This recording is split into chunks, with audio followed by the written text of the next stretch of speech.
ระยะกาลជាង60ឆ្នាំមកនេះបើទោះបីសង្គមជាតិបានឆ្លងកាត់ការផ្លាស់ប្ដូរនិងភាពបត់បែននៃនយោបាយយ៉ាងណាក្តីក៏កងយុទ្ធពលខេមរៈភូមិន្ទតែងរក្សាបាននូវអត្តសញ្ញាណជាកងទ័ពជាតិនោះគឺការពារឯករាជ្យបូរណភាពទឹកដីការពារសន្តិភាពស្ថិរភាពនយោបាយនិងការចូលរួមអភិវឌ្ឍសង្គម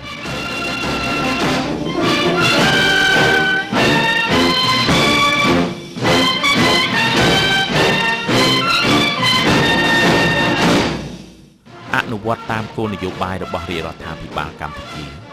ដែលមានសម្ដេចតេជោហ៊ុនសែនជាប្រមុខក្នុងឆ្នាំ2015នេះកងយុទ្ធពលខេមរៈភូមិន្ទបានអនុវត្តផែនការកំណែទម្រង់5ឆ្នាំយ៉ាងស៊ីជម្រៅនិងទូលំទូលាយជាមួយនឹងការត្រៀមគ្រប់លក្ខណៈសម្បត្តិដើម្បីបំពេញភារកិច្ចការពារអធិបតេយ្យបូរណភាពទឹកដីការត្រៀមដោះស្រាយជាយថាហេតុនិងការប្រឈមនានាដែលអាចកើតឡើងពីស្ថានភាពនៃការវិវត្តទាំងក្នុងនិងក្រៅប្រទេស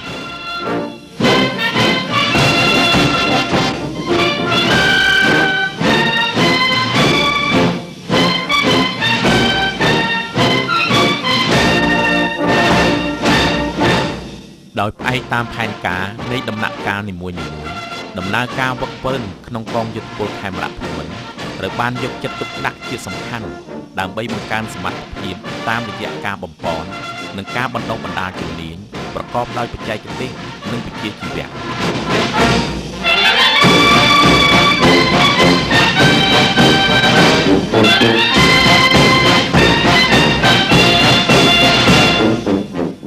ជាលទ្ធផលក្នុងឆ្នាំកន្លងទៅការវឹកវើរៀបរយសម្រេចបាន277វគ្គក្នុងនោះមានវគ្គវឹកវើតាមបណ្ដាសាលាវគ្គវឹកវើបំពេញសមត្ថភាពតាមបណ្ដាកងឯកភាពវគ្គវឹកវើកម្លាំងកងទ័ពថ្មីវគ្គវឹកវើចំណេះដឹងទូទៅនិងវគ្គវឹកវើបាញ់គ្រាប់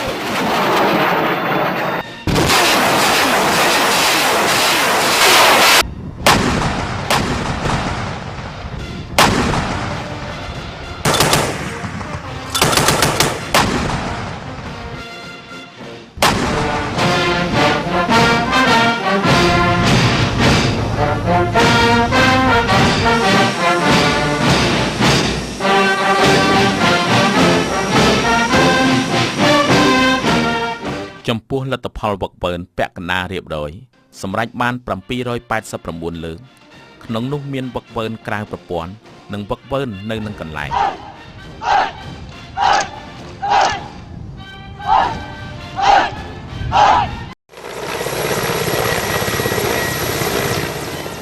កងទ័ពជើងអាកាសក្រៅពីការហោះហើរប្រតិបត្តិការដឹកជញ្ជូនថ្នាក់ដឹកនាំនិងការហោះហើរជួយសង្គ្រោះក្នុងគ្រោះមហន្តរាយផ្សេងៗនៅបានយកចិត្តទុកដាក់ការវឹកវើបង្កើនសមត្ថភាពដល់អាកាសយានិកនិងតាមដានត្រួតពិនិត្យជាប្រចាំតាមបណ្ដាទីតាំងឈរជើងទាំងនៅបញ្ជាការដ្ឋាននិងអង្គភាពចំណុះ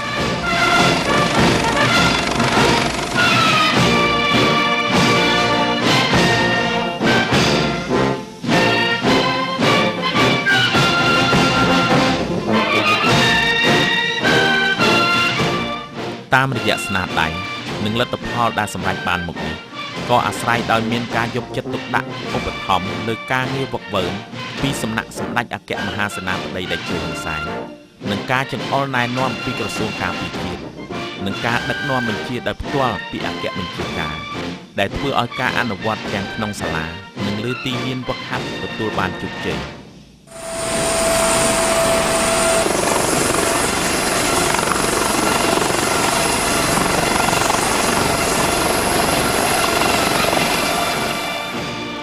កងរាជអាវុធហត្ថលើផ្ទៃប្រទេស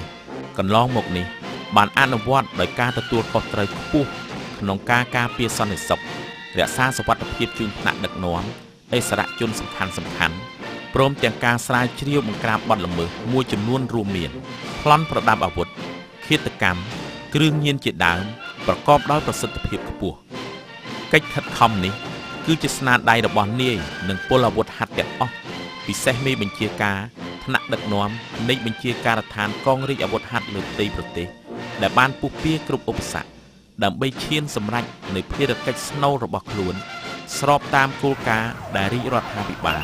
ក្រសួងការពារជាតិនិងអគ្គបញ្ជាការប្រគល់ឲ្យ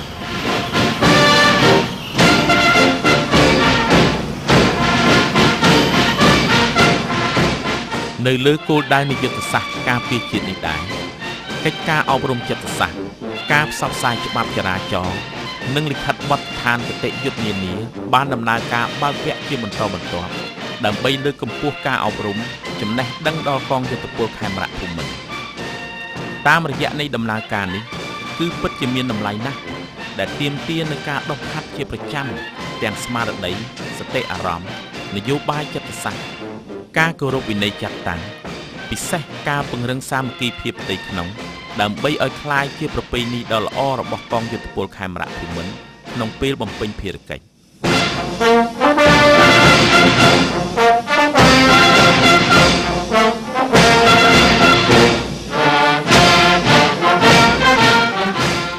ក្នុងវិស័យទំនាក់ទំនងជាអន្តរជាតិកងយោធពលខេមរៈភូមិន្ទបានបង្កើតកិច្ចសហប្រតិបត្តិការយោធាជាមួយបណ្ដាប្រទេសជាមិត្តដោយឈរលើគោលជំហរមិនប្រកាន់និន្នាការនយោបាយឬមនោគមវិជ្ជានិងឈរលើស្មារតីគោរពផលប្រយោជន៍គ្នាទៅវិញទៅមកកងយោធពលខេមរៈភូមិន្ទមានមោទនភាពក្នុងការចែករំលែកបទពិសោធន៍និងជំនាញក្នុងការគ្រប់គ្រងនិងដោះស្រាយជម្លោះនានាការថែរក្សាសន្តិភាព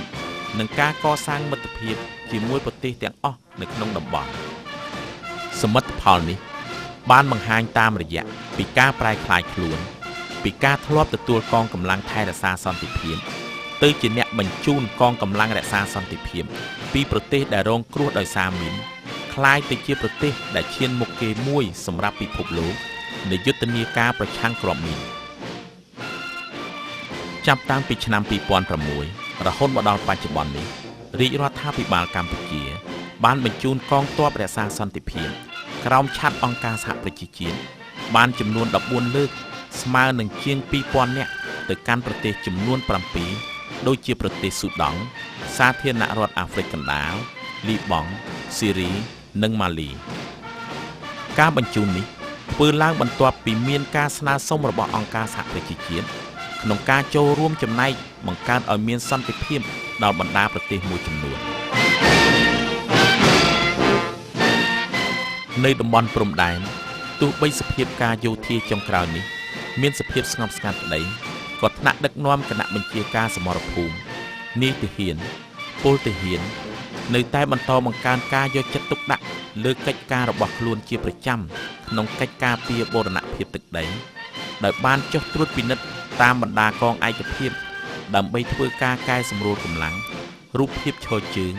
ការចាត់តាំងល្បាតតាមខ្សែបន្ទាត់ព្រំដែននិងការពារភូមិសាស្ត្រទទួលខុសត្រូវទន្ទឹមនោះបានយកចិត្តទុកដាក់កសាងប្រព័ន្ធការពារប្រព័ន្ធផ្លូវចល័តចូលគោលដៅសំខាន់ៗនិងការចាត់តាំងប្រមូលផ្ដុំកម្លាំងមធ្យោបាយសម្ភារៈដើម្បីត្រៀមការដោះស្រាយរាល់យថាហេតុដែលកើតមានឡើងឆ្លងតាមបទពិសោធន៍ក្នុងដំណាក់កាលនៃការផ្លាស់ប្ដូរយុទ្ធសាស្ត្រពីសង្គ្រាមស៊ីវិលអស់រយៈជាច្រើនទសវត្សរ៍ក្នុងស្រុកមកជាសង្គ្រាមការពារជាតិកងកម្លាំងត្រូវប្រមូលផ្ដុំផងនិងរៀនសូត្រផងលើយុទ្ធសាស្ត្រនៃការចាត់តាំងដឹកនាំបញ្ជាក្នុងការកសាងព្រៀបការពារជាតិដោយត្រូវរៀបចំកែសម្រួលនិងធ្វើឲ្យបានប្រសើរឡើងនូវកិច្ចការពារបូរណភាពទឹកដីតាមខ្សែបន្ទាត់ព្រំដែនមិនឲ្យបាត់បង់1 មីលីម៉ែត្រណាឡើយ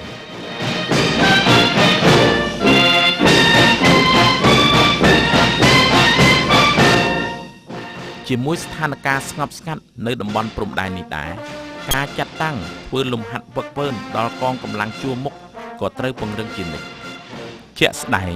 ការធ្វើសមយុទ្ធរួមគ្នានៅតំបន់ជើងភ្នំត្បែងខេត្តព្រះវិហារត្រូវបានការចូលរួមពីកម្លាំងជំនាញជាច្រើនប្រភេទរួមមានកងកម្លាំងកំភ្លើងធំកំភ្លើងការពារអាកាសកំភ្លើងគាំទ្រថ្មើរជើងកងរថក្រោះនិងកងអធម្មភេកចក្រនៃបញ្ជាការដ្ឋានកងទ័ពអាកាសដើម្បីពង្រឹងការឯកភាពក្នុងពេលប្រតិបត្តិការ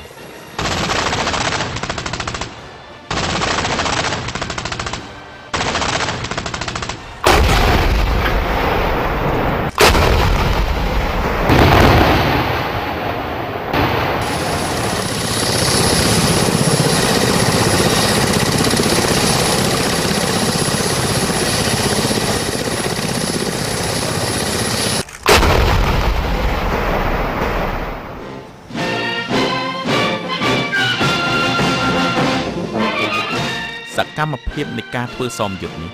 ត្រូវគេឃើញថាគឺជាការពង្រឹងសមត្ថភាពដ៏សំខាន់មួយសម្រាប់នាយទាហានពលទាហានដែលកំពុងឈរជើងការពារបូរណភាពដែនដីព្រំដែនកម្ពុជាហើយក៏ជាការផ្ទេរនៅចំណេះដឹងដល់នាយទាហានពលទាហានបន្តវេនឲ្យយល់ច្បាស់ពីការប្រើប្រាស់អាវុធគ្រប់ធន់តាមបច្ចេកទេសក្នុងនោះក៏ជាការធ្វើឲ្យកងកម្លាំងទទួលបាននូវបទពិសោធន៍បន្ថែមទៅលើយុទ្ធសាស្ត្រនិងយុទ្ធវិធីក្នុងការប្រើប្រាស់កម្លាំងសរុបនិងមធ្យោបាយសរុបចំពោះសភាពការជាក់ស្ដែងនៅលើសមរភូមិ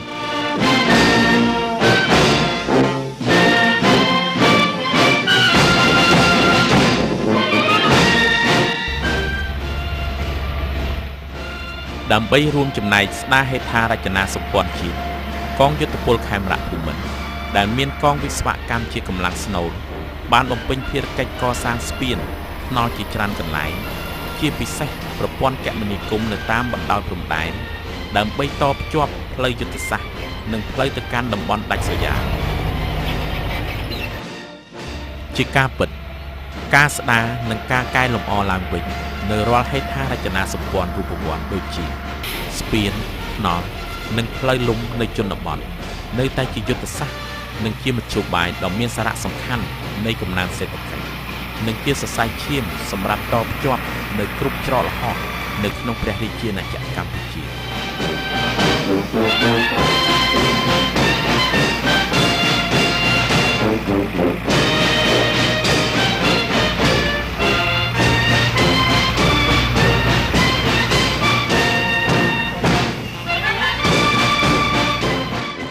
ផ្សារភ្ជាប់មនោសញ្ចេតនាជាមួយកងកម្លាំងឈរជើងនៅតំបន់ព្រំដែនថ្នាក់ដឹកនាំក្រសួងការពារជាតិនិងអគ្គបញ្ជាការក៏ដូចជាស្ថាប័នរដ្ឋនិងឯកជនតែងបានចុះជាប់ដល់មូលដ្ឋានឈរជើងដើម្បីលើកទឹកចិត្តដល់នាយទាហានពលទាហានក្នុងនោះបានឧបត្ថម្ភជាសម្ភារៈថវិកានិងស្បៀងអាហារមួយចំនួនទាំងនេះគឺជាសកម្មភាពដ៏រស់រវើកប្រកបដោយការយកចិត្តទុកដាក់ខ្ពស់របស់ថ្នាក់ដឹកនាំសប្បុរសជនចំពោះជីវភាពរស់នៅ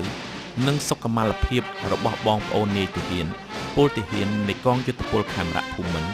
ដែលបានលះបង់គ្រប់បែបយ៉ាងទាំងស្មារតីកម្លាំងកាយចិត្តដោយឥតនឿយហត់ក្នុងបុព្វហេតុការពារជាតិមាតុភូមិ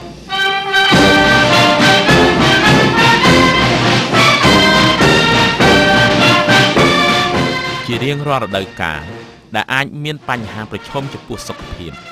ដូចជារដូវវស្សាជិតកន្លងផុតទៅនេះសម្ដេចតេជោសែននិងសម្ដេចគតិព្រឹទ្ធបណ្ឌិតបានផ្ញើជូនកងទ័ពនិងកងនគរបាលជួរមុខនៅអាវភ្លៀងអាវរងាតាមរយៈគណៈបញ្ជាការសមរភូមិជាក់ស្ដែងពេលនេះរដូវធ្លាក់ខ្យល់ត្រជាក់ជិតឈានចូលមកដល់សម្ដេចទាំងពីរក៏បានត្រៀមលក្ខណៈរួចជាស្រេចផ្ញើជូនអាវរងាសម្រាប់កងកម្លាំងជួរមុខទាំងព្រំដែនគោកព្រំដែនទឹកនិងព្រំដែនអាកាសតាមរយៈនៃអំណោយដែលបានផ្ដល់ជូននេះគឺពិតជាសក្ខីភាពដែលបានឆ្លុះបញ្ចាំងថាសុខទុក្ខកងទ័ពកងនគរបាលជួរមុខគឺជាសុខទុក្ខរបស់សម្ដេចតេជោប្រមុខនៃរាជរដ្ឋាភិបាលកម្ពុជានិងសម្ដេចគតិព្រឹទ្ធបណ្ឌិតនៅគ្រប់ពេលវេលាទាំងអស់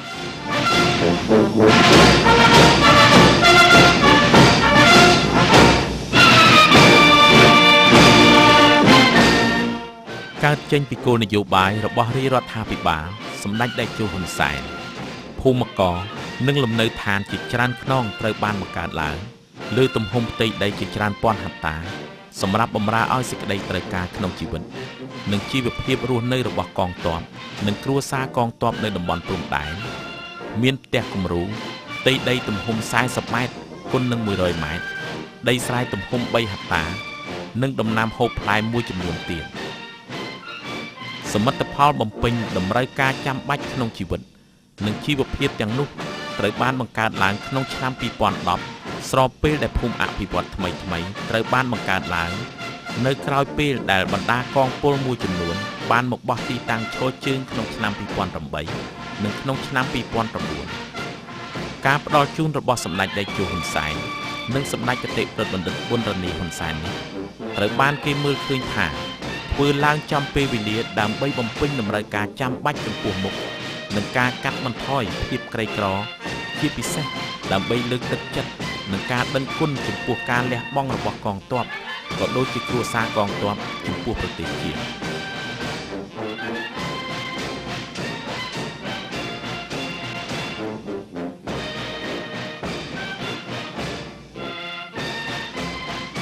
តាមរយៈការចុះជួយអន្តរាគមន៍ជាបន្តបន្ទាប់របស់គណៈបញ្ជាការដែលប្រចាំការនៅតំបន់ព្រំដែនក៏ដូចជាកងកម្លាំងដែលឈរជើងនៅទីនោះដីស្រែជាច្រើនហិកតាត្រូវបានបង្កើនផលនិងប្រមូលទុកដាក់ផលយ៉ាងគួរប្រសើរដែលកត្តានេះបានធ្វើឲ្យកងទ័ពនិងគ្រួសារកងទ័ពបានសម្ដែងនៅអារម្មណ៍សប្បាយរីករាយចំពោះសមិទ្ធផលទាំងឡាយដែលកើតចេញពីគោលនយោបាយរបស់រាជរដ្ឋាភិបាលដោយបានលើកឡើងថាគោលនយោបាយនេះបានធ្វើឲ្យទាំងជីវិតនិងជីវភាពពួកគាត់មានការប្រែប្រួលប្រសើរជាងមុនពិសេសកាន់តែធ្វើឲ្យពួកគាត់មានទឹកចិត្តក្នុងការបំពេញកាតព្វកិច្ចបម្រើអង្គភាពនិងប្រទេសជាតិ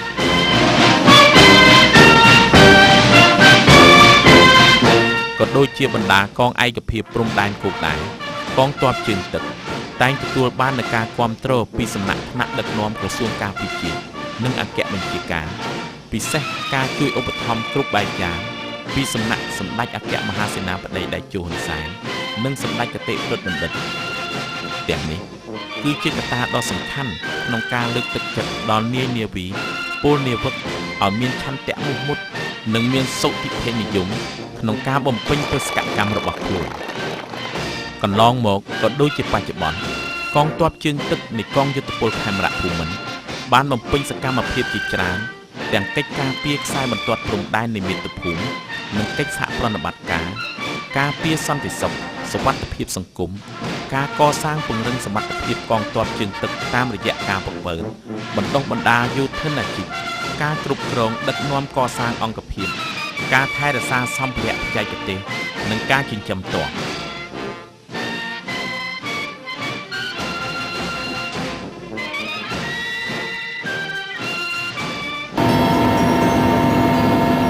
ក្នុងចម្ងាយប្រមាណ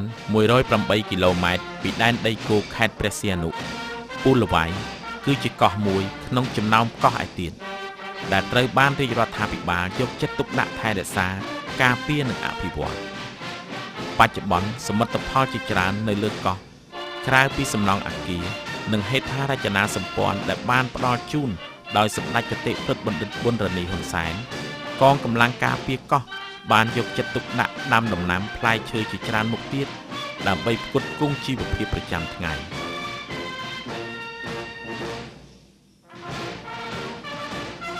សម្លឹងពីអតីតកាលកោះពូលវ៉ៃហាក់ដូចជានៅឆ្ងាយពីដែនដីគោកព្រោះកងទ័ពឈរជើងនៅទីនោះជួបប្រទះនឹងការលំបាកគ្រប់បែបយ៉ាងទាំងមធ្យោបាយធ្វើដំណើរការគាំពារសុខភាពនិងជីវភាពរស់នៅជាដើមក្នុងពេលបច្ចុប្បន្នអ្វីដែលជាការលំបាកនៅទីនោះត្រូវបានធ្វើការអភិវឌ្ឍយ៉ាងឆាប់រហ័សដោយកងទ័ពមានជំនុំជម្រករស់នៅសមរម្យមានស្បៀងអាហារគ្រប់គ្រាន់ជាពិសេសការដោះស្រាយទឹកសាបដែលជាកត្តាសំខាន់សម្រាប់ឲ្យបងប្អូនយុទ្ធជនបានប្រើប្រាស់នៅគ្រប់រដូវ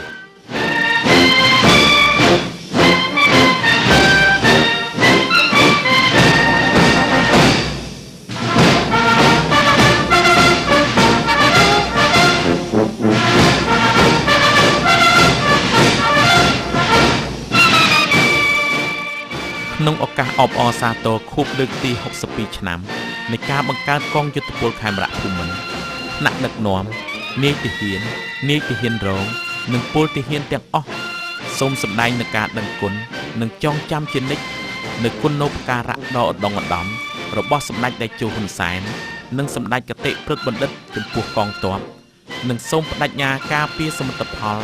គ្រឿងបំពាក់ដែលសម្ដេចបានផ្ដល់ជូនឲ្យបានស្ថិតស្ថេរគង់វង្សយូរអង្វែងតទៅ